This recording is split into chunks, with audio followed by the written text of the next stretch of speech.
আলহামদুলিল্লাহ, আমার এখানে পরিবেশ এখন পর্যন্ত স্বাভাবিক রয়েছে এবং আমরা খুব সতর্ক রয়েছি।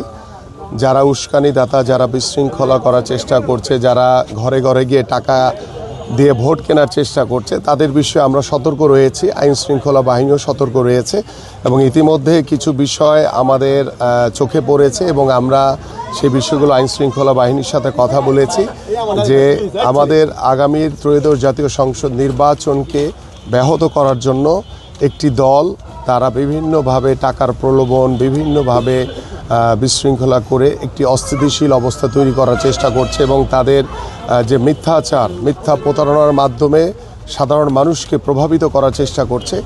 যদিও আমরা বিশ্বাস করি সাধারণ মানুষ এখন অনেক সচেতন, তাদের এই বিভ্রান্তমূলক কথা বা তাদের এই মিথ্যাচারে সাধারণ মানুষ কখনোই প্রভাবিত হবে না। আমরা জাস্ট অপেক্ষমান রয়েছে একটি অবাধ, সুষ্ঠু, নিরপেক্ষ নির্বাচন এবং আল্লাহর রহমতে 12ই ফেব্রুয়ারি একটি অবাধ, সুষ্ঠু, নিরপেক্ষ নির্বাচনের মাধ্যমে আমরা দীর্ঘদিন পরে একটি জনগণের রায়ে একটি নির্বাচিত সরকার প্রতিষ্ঠিত হবে ইনশাআল্লাহ।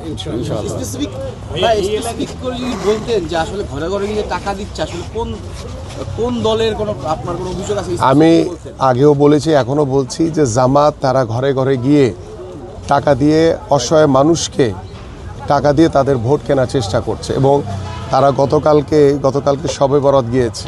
তার আগের দিন রাতে তারা প্রত্যেকটি ঘরে ঘরে গিয়ে পোলাওর চাল, মুরগি এগুলি গিয়ে ঘরে ঘরে দেওয়ার চেষ্টা করেছে। যখন সাধারণ মানুষের চোখে পড়েছে তখন তারা দৌড়ে পালিয়ে চলে গেছে।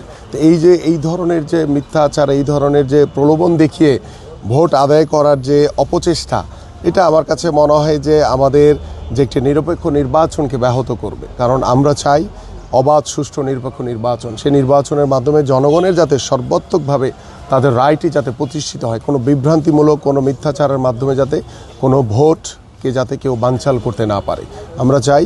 ইতিমধ্যে আমরা রিটার্নিং কর্মকর্তা এবং আমাদের যে নির্বাচন কমিশন তাদেরকে বিষয়গুলো অবগত করা হয়েছে এবং আমাদের কেন্দ্রীয় দপ্তরেও কিছু বিষয় অবগত করা হয়েছে, যেটা আনুষ্ঠানিকভাবে নির্বাচন কমিশনের সাথে আমাদের যারা নেতৃবৃন্দ রয়েছেন তারা কথা বলছে।